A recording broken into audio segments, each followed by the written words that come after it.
हमारा कोई भी कर्म या कोई भी विचार जो हमें अपनी भावनाओं पर नियंत्रण देता हो तो उसी को माना जाना चाहिए कि वह जो है अध्यात्म का पथ है। जी। यदि हमारी भावनाएं नियंत्रित नहीं हो पाती हैं हमारे जरिए उस कर्म या विचार के लिए, तो फिर वो कोई भी आध्यात्मिक चीज़ नहीं है, वो कोई पूजा नहीं है। हमें कहाँ बोलना है, क्या बोलना है, कितना बोलना है, हमें क्या देखना है, कितना देखना है, कब देखना है, जब इसका ही बोध नहीं है क्या सुनो। कैसे ये होगा तो बड़ा साधना जो है योग से क्या भूमिका, योग की भी भूमिका है जैसे लोग योग की ही भूमिका है। और आप किस चीज से आप योग क्या है, जैसे जैसे ये लोग योग का मतलब यह नहीं है, योग का मतलब सिर्फ जो है अष्टांग योग ही नहीं है, मंत्र योग भी आएगा उसमें, यंत्र योग भी आएगा, ध्यान योग आएगा, ज्ञान योग आएगा, भक्ति योग आएगा, ये सब योग ही तो है। हाँ हम लोग केवल यही वाला अष्टांग योग मानते हैं। हाँ, हम लोगों को ये भ्रांति होती है कि योग मतलब वही अष्टांग योग जो पतंजलि जी जो बताए हुए हैं बस वही योग है, ऐसा नहीं है। वह भी योग है लेकिन अन्य भी योग है बहुत सारे।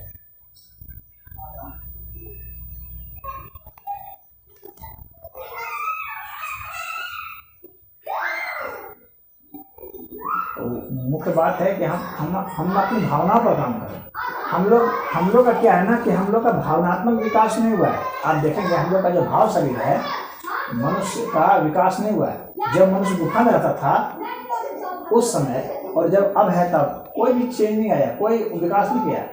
हम लोग हमको तो लगता है कि पहले से ज्यादा दुखी हो गया। उसी तरह से है, पहले भी वो कामी क्रोधी था, आज भी वही है। नहीं, पहले से ज्यादा, पहले भी वैसे लालची था, आज भी वैसे ही है, ज्यादा लालची जो पहले था वैसे ही आज भी है। समझ रहे हैं, उसमें वो विकास नहीं कर पाया। बाकी चीजें, इन सब चीजों को बनाने को विकास कह रहा है वो कि हम बड़ा बिल्डिंग बना दिए तो हवाई जहाज बना दिए तो बंदूक बना दिए, तो इसको विकास कह रहा है। नहीं, हम जब भाव शरीर को, अध्यात्म जो है भाव शरीर के विकास को मानता है। समझ रहे हैं, भौतिक शरीर को नहीं। यह नहीं कि हम जो है उठा करके कई जो दंड लगा लिए तो हमारे मुष्टि बन गया तो हम गए कि हमारा विकास हो गया। इसीलिए तो अष्टावक्र जब गए थे और राजा जनक के दरबार में तो वहाँ जब हंसे थे सब लोग, भगवान लोग बैठे थे। हाँ, हम नहीं जानते थे क्या चर्मकार। हाँ, तो ये दृष्टि शरीर पर है। जिसकी दृष्टि शरीर पर है वो क्या अध्यात्म की बात करेगा, ब्रह्म ज्ञान की बात करेगा, वह कुछ बात नहीं कर सकता है। इसीलिए शरीर का यह जो है, ये जो भौतिक शरीर है इसका महत्व नहीं दिया गया है। चाहे कोई अंधा भी होगा तो वो भी आध्यात्मिक हो जाएगा और जो आंख वाला है वो भी दुष्ट हो जाएगा। भाव शरीर का महत्व दिया गया कि भाव शरीर जो है उसका हम कितना विकास कर पा रहे हैं। अगर भाव शरीर पर हमारा हो गया काम, उस पर हम फोकस कर लिए, उस पर हम नियंत्रण कर पा रहे हैं, उसके हिसाब से ही हम ऊर्जा बदल सकते हैं और भाव शरीर से हम मनस शरीर में जा सकते हैं और फिर मनस शरीर से विज्ञानमय शरीर में जाएंगे, फिर वहाँ से आनंदमय शरीर में जाएंगे। ये पथ है जो वेद ने बताया हुआ है, इस पथ से ही जा सकते हैं। तो साधना का जो सारा काम है ना वो भाव शरीर पर होता है। तो अपने प्राण शरीर को, उसको प्राणमय कोश कहा गया है, तो अपने प्राण शरीर को हम लोग वो करते हैं, भाव शरीर में लगाते हैं। इसीलिए प्राणायाम किया जाता है क्योंकि हम सांस के जरिए अपने भाव को काबू कर सकते हैं। जैसे आपने पूछा ना कि भाव कैसे काबू कर सकते हैं, तो उसका एक उदाहरण है यह कि हम अपने प्राण को नियंत्रित करके, यानी श्वास को भी नियंत्रित करके हम उसको बदल सकते हैं। उदाहरण के लिए, यदि जैसे सामान्य आदमी क्या होता है कि 1 मिनट में 20 सांस लेता है, सांस प्रश्वास 1 मिनट में। सामान्य आदमी को अगर आप बड़े देखेंगे तो आप 20 बार सांस लेंगे और छोड़ेंगे। औसतन 22 भी हो सकता है, 18 भी हो सकता है। हाँ, मतलब एक रेंज है, लेकिन औसतन 20 मान लीजिए। तो इस रेंज में ही आप सांस प्रश्वास करते हैं, ठीक है। इस रेंज में जब आप सांस प्रश्वास करते हैं तो थोड़ा सा आपको अपने इंद्रियों पर काबू होता है। अगर इसकी स्पीड को बढ़ा दिया जाए, हाँ, तो सांस आपकी तेज चलने लगेगी, यानी प्रति मिनट जो है सांस की संख्या आपकी बढ़ जाएगी। आप जब देखते हैं कि जब लोग झगड़ा करते हैं तो उसका काबू नहीं रह जाता है, वाणी में वो गाली बकना शुरू कर देता है। हाँ, क्योंकि सांस जो है उस पर उसका नियंत्रण खत्म हो चुका है और सांस की संख्या बढ़ चुकी है। प्रति मिनट जो है सांस की काउंटिंग बढ़ गई है, वो सीधे 60 तक चली जा रही है, समझ रहे हैं? अच्छा। हाँ, तब अब जितना ज्यादा जल्दी चली जाएगी उतना ही अनियंत्रित होता जाएगा वह, और अंत में मार पीट गड़ासा प्रसा ये सब निकाल देगा, समझ रहे हैं? अब इसी का उल्टा करते जाइए, अर्थात प्रति मिनट सांस की संख्या को घटाते जाइए, कम करते जाइए। यानी आप 12 कर लीजिए, 12 कर दीजिए, हाँ 12 से इफेक्ट आना शुरू हो जाता है, उसे नीचे कर दीजिए, 8 कर दीजिए, 6 कर दीजिए, 4 कर दीजिए। इस तरह से प्रति मिनट सांस की संख्या जितनी घटती चली जाएगी आप देखेंगे आपका उतना ही काबू होता जाएगा, हर चीज में काबू हो जाएगा। क्रोध पर काबू हो जाएगा, काम वासना पर काबू हो जाएगा, लोभ पर काबू हो जाएगा, हाँ, अहंकार पर काबू हो जाएगा। जितने जो खड़ विकार बताए गए हैं उन सभी विकारों पर काबू हो जाएगा जैसे जैसे सांस की संख्या आपकी घटती जाएगी। सबसे पहला असर तो काम वासना पर ही होता है, क्रोध पर, ये जान लीजिए, सबसे पहला असर। यानी अगर आप 8 की संख्या से सोचिए, अगर आप प्रति मिनट 8 की संख्या से सांस प्रश्वास कर रहे हैं, यानी 1 मिनट में 8 की संख्या से सांस आ रहा है, आप में काम वासना का उदय हो ही नहीं सकता, असंभव है। उसको कैसे करेंगे? सांस को आप घटाते जाइए, आराम से बैठ कर सांस लीजिए, मंद मंद सांस लीजिए, गहरी सांस लीजिए, लंबी सांस लीजिए, धीमी सांस लीजिए। सांस की संख्या घट जाएगी, सांस की लंबाई आपकी बढ़ जाएगी। उसको प्राणायाम में कहा जाता है दीर्घ सूक्ष्म प्राणायाम। दीर्घ हो गया, लंबाई उसकी बढ़ गई, सूक्ष्म हो गया कि वह जो है उस पर आपका ध्यान चला गया है और वह आपका नियंत्रण में आ गया सांस, यानी सांस को आप देख पा रहे हैं, गिन पा रहे हैं, महसूस कर पा रहे हैं, समझ गए?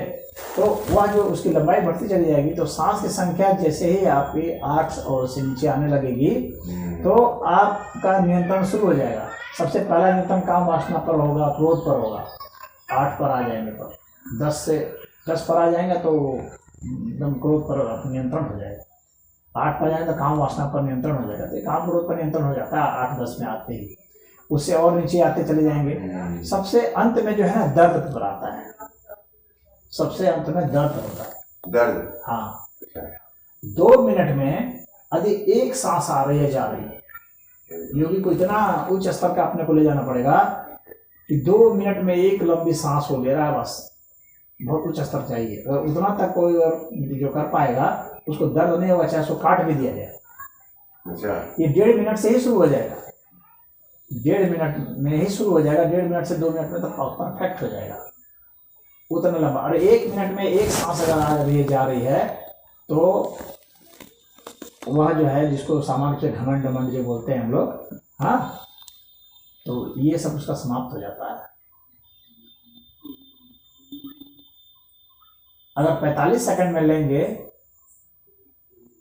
एक श्वास प्रश्वास तो भय समाप्त हो जाएगा, कोई भय नहीं, शेर भी खड़ा हो जाएगा तो नहीं कर सकता। जब तक सांस उस स्पीड से चल रही है डर नहीं लग सकता, मृत्यु का डर नहीं होता।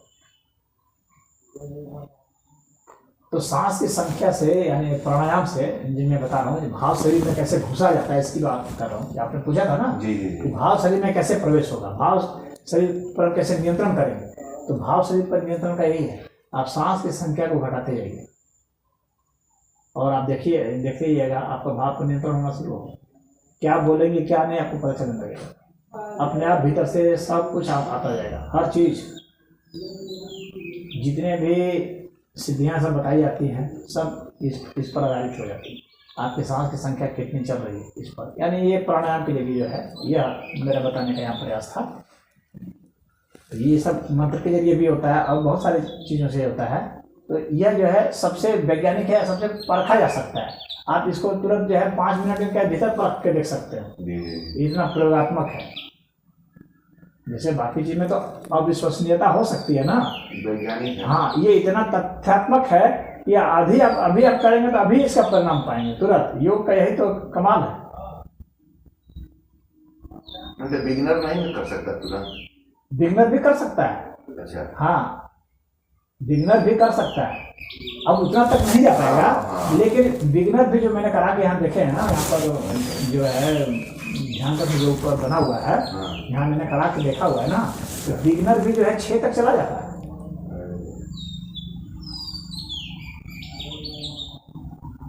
6 तक चला जाता है। उसमें और भी सकते हैं। आज क्या होगा कि जैसे यदि आप खाना कम खाए हुए हैं, खाना आप कम खाए हुए हैं, अल्पाहारी हैं, हाँ, एकदम आगे भूखे ही हैं, तो क्या होगा कि आप ज़्यादा गहरी लंबी सांस ले सकते हैं। समझ रहे हैं? इसका अर्थ क्या हुआ? इसका अर्थ क्या हुआ कि जैसे जैसे आप भोजन बढ़ाते जाते हैं, वैसे वैसे आपका भाव शरीर पर नियंत्रण घटता जाता है, स्थूल होता जाता है। हाँ, वैसे वैसे स्थूल हो जाता है। सूक्ष्म होना है। हाँ, वैसे वैसे वो भौतिक हो जाएगा। जैसे जैसे आप गर्म चीज़ खाते हैं, वैसे वैसे आप जो है वो हो जाएंगे। और शांत रहना है तो क्या, गर्मी घटानी है। शरीर की गर्मी जब घटेगी तो आपकी सांस जो है लंबी होती जाएगी। और यदि आपको गर्मी, जब आप दौड़ते हैं तो क्या होता है, गर्मी शरीर में बढ़ जाती है। क्यों? सांस छोटी हो जाती है। जब आप दौड़ते हैं तो सांस छोटी हो जाती है, समझ रहे हैं? यानी प्रति मिनट सांस की संख्या आपकी बढ़ जाती है, गिनती। तो इसलिए आप जो है थक जाते हैं, परेशान हो जाते हैं, आपका जो है भाव शरीर से बिल्कुल हट जाता है, थोड़ा भी काबू नहीं रहता। सुस्त आने में, आराम करने में थोड़ा समय लगेगा, अपना पोजीशन ग्रहण करने में उसको। हाँ, तो जितना ज़्यादा भोजन करेंगे और जितना ठोस आहार करेंगे, उतना ही ज़्यादा भौतिक होते जाएंगे, आध्यात्मिक नहीं रहेंगे। फल वगैरह इसमें इसीलिए कहा गया है शास्त्र में कि जिसको आध्यात्मिक होना है वो अल्पाहारी हो, कम खाए वो, और ये सब राशि खाना, तामसी खाना नहीं खाए। हाँ, कम खाए और सात्विक चीज़ खाए, जैसे फलाहार वगैरह ये होता है, मैंने रसाहार जो है, ये सब जो है, ये सब सात्विक भोजन है। तो इसको अगर वह लेता है तो वह ज़्यादा अच्छा साधक होगा, क्योंकि उसे अपनी भावना पर नियंत्रण हो जाए, भाव शरीर में उसका प्रवेश हो जाएगा, वो काबू कर सकता है अपने को, वो बेकाबू नहीं होगा। ऐसा नहीं कि किसी चित्र को देख करके बेकाबू हो जाए, किसी ध्वनि को सुन के बेकाबू हो जाए, नहीं, उस पर काबू होगा अपने दिमाग पर उसको, तो वो भाव शरीर में उसका प्रवेश हो जाता है। तो इसीलिए अल्पाहारी बताया गया है। अब क्या है, अब आप लंबी सांस ले सकते हैं। इसके बाद क्या है कि सांस पर आप ध्यान कितना दे सकते हैं। क्या ऐसा हो सकता है कि आप 5 घंटा तक या 3 घंटा तक भी आप बैठे हैं, या 1 घंटा भी बैठे हैं, या आधा घंटा भी बैठे हैं, तो क्या आधा घंटा में जितनी भी सांस आती है सबको आप महसूस कर लेते हैं? यदि जितनी भी सांस आ रही है, जितनी दूर तक जा रही है सांस, जितनी लंबाई सांस की आ रही है, जा रही है, उतना तक पूरा महसूस करते हैं। हर सांस को आप महसूस कर लेते हैं, उसको गिन भी लेते हैं। एक भी सांस ऐसा नहीं है जिसकी गिनती छूट जाए, तो इसका मतलब है कि आप सूक्ष्म हो गए, आपका विचार बहुत सूक्ष्म हो गया है। अभी आप ध्यान अवस्था में, जब आधे घंटे तक कम से कम जो है आप लगातार सांस को गिन सकते हैं, महसूस कर सकते हैं, समझ सकते हैं, उसकी ध्वनि को सुन सकते हैं। सांस की ध्वनि अलग अलग होती है, ये पता इसलिए नहीं चलता है क्योंकि आदमी का बेचैन आत्मा है, उसको क्या पता चलेगा। जब एकदम शांत रहेगा तो देखेगा कि सांस की आवाज़ अलग है, सांस का स्वर अलग है। नदी, ये नदी जो बह रही है, आप नदी के किनारे अगर रहेंगे, जो बहुत महाप्रज्ञ जानता है कि नदी की आवाज़ कैसे बदलती है। नदी की धारा की आवाज़ अलग अलग होती है, अलग अलग ऋतु में अलग अलग आवाज़ होती है। तो वो गहराई समझने के लिए तो आपको काफ़ी शांत होना पड़ेगा, तब आप समझ सकेंगे कि हमारी सांस क्या इशारा कर रही है, कहाँ ले जा रही है। स्वर विद्या का एक महादेव शंकर ने भी लिखा है, जैसे कि कैसे शिव स्वर है। हाँ, उसमें शिव जी ने उपदेश दिया है पार्वती जी को। हाँ, श्वास पर तो प्रथम उपदेश है। स्वर विज्ञान का वो प्रथम उपदेश है, वो स्वर योग कहलाता है। जी। तो विद्या जो है कि दाहिने की तरफ से चले तो भाई तो मैं ऐसा कुछ करिए, चाहे बाएं की तरफ चले, दाहिना चलता है और बायां चलता है, तो जैसे दोनों सांस चल रही है, नहीं चल पाता है कि कौन चल रहा है। हाँ, तो उसके लिए साधन करना पड़ता है ना। जब व्यक्ति स्थिर होकर के सांस पर ध्यान करेगा तब पता चलेगा कि हमारी बाएं नाक से चल रही है सांस, की दाहिने नाक से चल रही है। समझ रहे हैं? इनके गुण अलग होते हैं ना। जैसे बाएं नाक की जो सांस चल रही है तो उसका ठंडापन गुण होता है, और दाई नाक से जब सांस चलती है तो उसका जो है गर्मीपन होता है दोनों। अच्छा। और जब दोनों नाक से सांस चलती है तो सम होता है। हाँ, न ठंडा होता है न गर्म होता है, सम होता है। जब बाएं नाक से सांस चलती है तो उसको कहा जाता है कि ईड़ा नाड़ी जागृत है उस समय। अच्छा। जब ईड़ा नाड़ी जागृत होती है तो बाएं नाक से सांस चलती है। वो बढ़िया मानी जाती है। जब पिंगला नाड़ी जागृत होती है तो दाएं नाक से सांस चलती है। और जब सुषुम्ना नाड़ी जागृत होती है तो दोनों नाक से सांस चलती है। अध्यात्म में सुषुम्ना नाड़ी का महत्व है। अच्छा। युद्ध करने में पिंगला नाड़ी का महत्व है। दाहिना। हाँ, जब हमको युद्ध करना है उस समय जब हमारी दाएं नाक से सांस चले तो ही हम युद्ध जीत सकते हैं, नहीं तो नहीं जीत सकते। अच्छा। उसमें परफॉर्मेंस हमारा ऐसे ही हो सकता है। जब हमको अध्ययन करना है या पूजा पाठ करना है या शादी ब्याह करना है, यानी कोई शुभ कार्य जो भी है, तो उसके बाएं नाक से सांस चलनी चाहिए, तो जो है थोड़ा शुभ। हाँ, तो ईड़ा नाड़ी ये सब कुछ है। तो जब व्यक्ति जो साधक है वो सुषुम्ना नाड़ी चलना चाहिए, यानी दोनों नाक से सांस चलनी चाहिए। और इसी के आधार पर मृत्यु भी होती है मनुष्य की। मनुष्य को रोग भी होता है।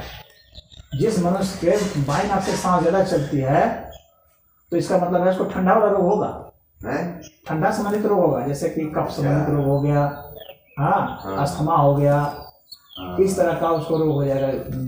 दर्द होने लगेगा, जोड़ों में दर्द हो रहा है, समझ रहे हैं? तो ऐसे रोग हो जाएंगे। जब दाएं नाक से सांस चल रही है तो वो गर्म वाले रोग हो जाएंगे, जैसे पित्त उछलने लगना, एसिडिटी हो जाना, खट्टी डकार आना, गैस बनना। हाँ, तो ये सब दाएं नाक से सांस जो चलती है उससे होता है।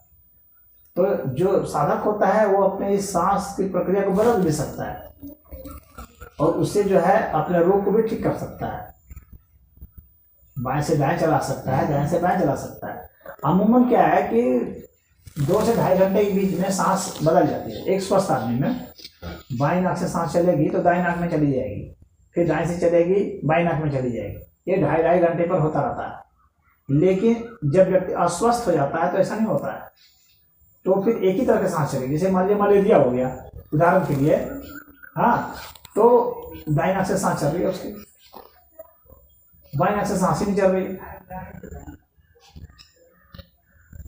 तो इस तरह का हो जाता है। अब वो अपनी सांस को बाएं नाक से चलाने लगे तो मलेरिया ठीक हो जाएगा, बदलना पड़ेगा। हाँ, सांस बदल जाएगा तो, या जब ठीक हो जाएगा तो बाएं नाक से सांस चलने लगेगी।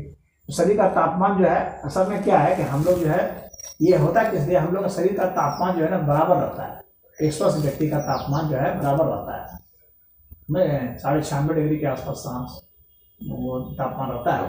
हाँ, तो अगर हम लोग को इधर इससे बदलने वाला नहीं रहेगा तो शरीर का तापमान बराबर नहीं रह पाएगा। तो शरीर के तापमान को बनाए रखने के लिए हम लोग के शरीर में ये प्रक्रिया है कि बाएं नाक से सांस हो, जब शरीर ठंडा होने लगे तो फिर दाएं नाक से सांस चलने लगे, तो फिर जब शरीर गर्म होने लगे फिर बाएं नाक से सांस चलने लगे। इस तरह से शरीर का तापमान एक जैसा रहेगा। हम लोग को जब भी रोग होता है तो हम लोग का शरीर का तापमान बढ़ जाता है या घट जाता है। बढ़ा हुआ तो बहुत लोग नाप लेते हैं, डॉक्टर के पास चले गए हमको तो बहुत बुखार हो गया, लेकिन घटा हुआ नहीं नापते हैं कि हमारा जो है घट गया है तापमान। शरीर का तापमान घट जाता है, उसमें भी शरीर को रोग हो जाता है, समझ रहे हैं? उनके पास नापने का नहीं है। हाँ, उसके पास नापने का नहीं है, वो उसमें तो खुद भी महसूस भी नहीं करता है ना, तापमान घटा हुआ महसूस नहीं करता, उसको ब्लड प्रेशर से नापता है। समझ लीजिए, अब मैं ब्लड प्रेशर की बात कर रहा हूँ। ब्लड प्रेशर से नापता है, जैसे कि तापमान अगर आपका घट गया तो आपको लो ब्लड प्रेशर हो जाएगा।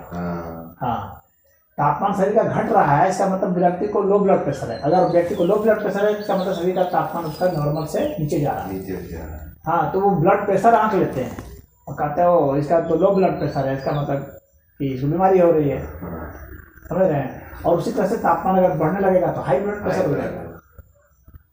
तो हाई ब्लड प्रेशर का मतलब क्या हो गया, सांस की जो संख्या है वो बढ़ जा रही है प्रति मिनट। हाई ब्लड प्रेशर यही है और कुछ नहीं है। अगर हम सांस की संख्या को घटा देंगे तो ब्लड प्रेशर हमारा सामान्य हो जाएगा। हमें 20 के आसपास में रखना है इसका, तो 20 के आसपास में रखता है तो हमारा ना हाई है ना लो। अब ऐसे जो आजकल एलोपैथ वाले डरवा देते हैं कि नहीं दवाई नहीं छोड़ना है, नहीं तो वैसा भाई वो तो उनका बिजनेस है ना। हाँ, देखिए वो बिजनेस पैदा कर दिए लोग, शुगर वो बिजनेस पॉलिसी है, वो शरीर का रहस्य नहीं बतलाते हैं। शरीर के पास अपना रहस्य है, अब हाँ। ऐसा डरवा दिए हैं सब कि हर आदमी अभी एक बार खाना चालू किया था आजीवन खाते रहो। मनुष्य दो ही चीज में धन देता है, ध्यान दीजिए। मनुष्य जो है अपना धन दो चीज में देता है। इलाज में, इलाज नहीं, हाँ, या तो भय में या तो प्रेम में, हाँ, इसके अलावा कोई तीसरा रास्ता नहीं। ये जान लीजिए। सही हाँ, या तो उसको डरा दिया जाएगा तो वो धन दे देगा, या तो उसको प्रेमी हो किसी से तो वहाँ धन देगा, अन्यथा वो धन कभी नहीं देता, कभी खर्च नहीं करता। ये पक्का जान लीजिए। तो डॉक्टर जानता है इस चीज को कि डरेगा तभी पैसा देगा, नहीं तो पैसे क्यों देगा ये। तो इसीलिए डॉक्टर उस साइकोलॉजी को जानता है, तो उसका वो उपयोग करता है। वो तो तुरंत ही, जैसे औरत जाती है डिलीवरी के लिए, औरत जो है ये मर सकती है। डरवा दिया पहले ही। डरवा दिया, अब तैयार रखिएगा अब पैसा। नॉर्मल डिलीवरी ही नहीं करते सर। नहीं, अब पैसा पैसा हो तैयार गया कि ये कभी नहीं। नहीं, पैसा तैयार रखिएगा। तमाशा है। तो जानता है कि डराएंगे तो ही देगा। तो ये सारा डर का विज्ञान फैलाया चारों ओर, समझ रहे हैं। इस दुनिया में जितने सब डर का विज्ञान फैलाए हुए हैं। तुम मर जाओगे, नरक में जाओगे, ये क्या है? ये भी डर का विज्ञान है, हाँ और कुछ नहीं है। ये भी डर का विज्ञान है, मरोगे नरक में जाओगे भाई। हाँ, क्योंकि तुमने पाप किए हैं, पाप किए हैं, इसी बहाने रुके पाप। तो ये भी तो डर भाई डरता क्या है। तो ये डर का साम्राज्य है चारों ओर। जो नहीं मान रहा वो कर रहा है, जो भाई जो मान रहा है कि भाई पाप करेंगे तो वो करने में डरता है। हाँ, और यही भय हमको लगता है कि जो ये जिसके अंदर बैठ गया वो गलत काम नहीं कर सकता। ये जिसके अंदर बैठा होगा हमको दंड मिलेगा, तो वो करने में भाई अब यहाँ के जो दंड व्यवस्था में तो आदमी बचने के चांसेस हैं, बच जाएगा।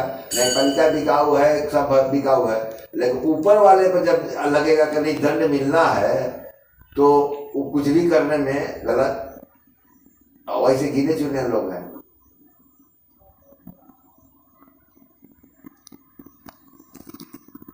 असल में क्या है कि ये भौतिकवादी जो है इसका साम्राज्य इतना बड़ा फैल रहा है। हाँ, तो उतना ही लोग इनकार कर रहे हैं। अरे कहाँ पर भगवान है, झूठे की बात। हाँ, अब क्या क्यों डर रहे हैं भाई? इसका मतलब उसको भगवान का मतलब लेना देना नहीं है। उसको मुख्य है कि वो पाप के प्रति वो श्योर होना चाहता है। बात समझ लीजिए, उसको भगवान से लेना देना मतलब नहीं है। इतना ही मतलब है कि मैं कुछ भी पाप करूं तो मुझे सिक्योरिटी हो, इम्यून हो जाऊं मैं। वो वैक्सीन चाहता है, वो पाप करने की वैक्सीन चाहता है, समझ रहे हैं। इसलिए वो कहता है कहाँ भगवान है? कहीं भगवान नहीं है। क्यों? क्योंकि वो सोचता है कि जब कोई है नहीं तो मैं जो मर्जी सो करूँ। बात समझ रहे हैं। उसके पीछे का जो रहस्य है, विज्ञान है, वो ये है। मनुष्य अनैतिक होना चाहता है। वह सोचता है कि मन माना वो जैसा चाहे वैसा कर ले, स्वच्छंद। बात समझ रहे हैं। इसलिए वो ऐसा सोचता है, और ऐसी प्रवृत्ति जितनी बढ़ेगी उतने पाप कर्म बढ़ते जा रहे हैं समाज में, उतने बढ़ते जा रहे हैं। क्योंकि उसको अब भय नहीं रहा।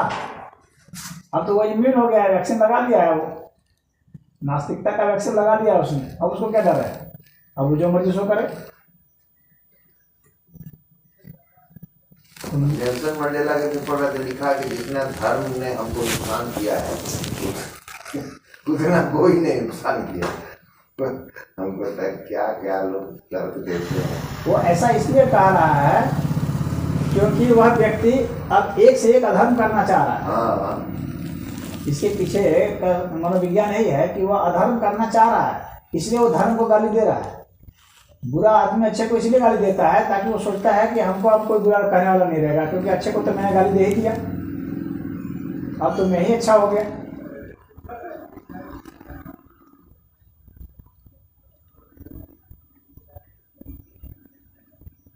तो ये सफेद पोष जो अच्छे लोग हैं ना, ये सब समाज के लिए बहुत ही खतरनाक सिद्ध हुए हैं। नेल्सन मंडेला हो, गांधी हो, ये सब एक ही ब्रांड वाले हैं। हाँ, इन लोगों ने जितना अहित किया है उतना इन लोगों ने फ्री थिंकिंग को नहीं बढ़ावा दिया। जो सरदर्द हम लोगों के देश में जो हिंदू मुस्लिम का करके गए, जब बंटवारा हुआ, अभी तक बीच कब कहाँ तक जाएगा 30 करोड़ आबादी हो गई उन लोगों की, जिस स्पीड से बढ़ रही है 37% है, कुछ आप कर नहीं सकते। पूरा अब बंगाल खत्म होने वाला है, कुछ दिनों के बाद चला जाए, केरल चला जाएगा, कुछ चला गया। इसके कोई नेता सोचने वाला नहीं कि हो क्या रहा है। अरे बस हमारा शासन आ जाए, हमारा आ जाए। अब इतना बड़ा कांड हुआ, अखिलेश बोला सबका मकान बन जाएगा, इतना टूटा गया। ये लोग लाशों के ऊपर राजनीति करते हैं। सबका बनवा दूंगा मैं। नाश नहीं, मैंने ऐसा जहर बोया जा रहा है समाज में। अरे काहे नहीं बना देगा, बनवा दे। जब सरकारी पैसा से 55 करोड़ का फिल्म वहाँ पर इंग्लैंड से दुनिया से कोई हवाई जहाज से फूल के गिर रहा है, तो भाई बुद्धि जब है, वैसे लोग हैं, वैसे जीत भी जा रहा है आदमी, तो क्या करेंगे। समाज इस ढंग का बनते जा रहा है। नहीं तुम टूटा तो इतना हिंदू मुस्लिम के दंगे हुए विभाजन के समय भी और उसके पहले वही गांधी ने कभी नहीं कहा मुसलमानों को, कभी नहीं दोष दिया। अरे वहां भाग कर आए थे तो वहां से उन्होंने एकमात्र इस पूरे देश में एकमात्र नेता था, वो थे अम्बेडकर, जो कि कहते थे। अम्बेडकर ने लिखा है, हाँ लिखा है कि मुसलमान कभी भी नहीं, और किसी को साहस नहीं हुआ, अपने किताब में लिखा हुआ। इस्लाम के खिलाफ में बोलने की हिम्मत उसने किया है, अम्बेडकर के अलावा किसी भी नेता में नहीं थी। उसने बोला है कि इस्लाम कभी भी हमारा नहीं। क्या सुभाष बोस और क्या भगत सिंह और क्या कोई सिंह, जितने भी हैं, एक की भी हिम्मत नहीं हुई अम्बेडकर को छोड़ करके कि कोई बोल दे सही को सही।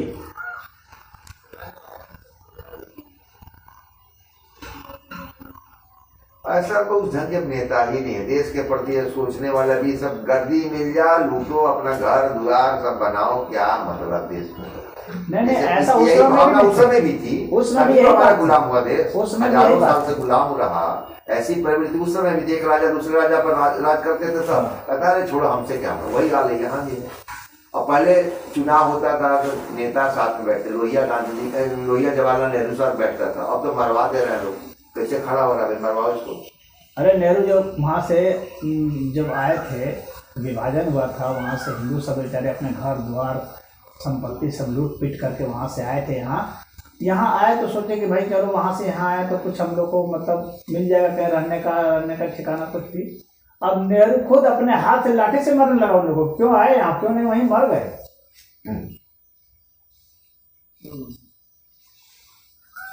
ये बताइए कितनी निर्ममता इन लोगों में है। नहीं दया तो नहीं है। नेहरू भी तो मुसलमान थे, तो वही आप मुसलमानों को बचाने के लिए सारा दिमाग वो मुसलमानों को बचाने में लगाते थे नेहरू। वो तो बोला है हम भी, इस बात को सिर्फ अम्बेडकर ने ही लिखा, वो भी खाया। नेहरू राणा नहीं वो भी खाते थे, तो बोला है कि बीच में गाय का भी। नेहरू क्या डिस्कवरी ऑफ इंडिया में भी लिखा है। उधर पूरा विदेशी सभ्यता का था वो था। लेकिन आप देखिए भारत के जो लोग हैं, हिंदू सब जो हैं, वे ही उसको चुन करके वहां भेजे। आप इस चीज को देखिए, ऐसा नहीं है कि उसने जबरदस्ती कब्जा कर दिया।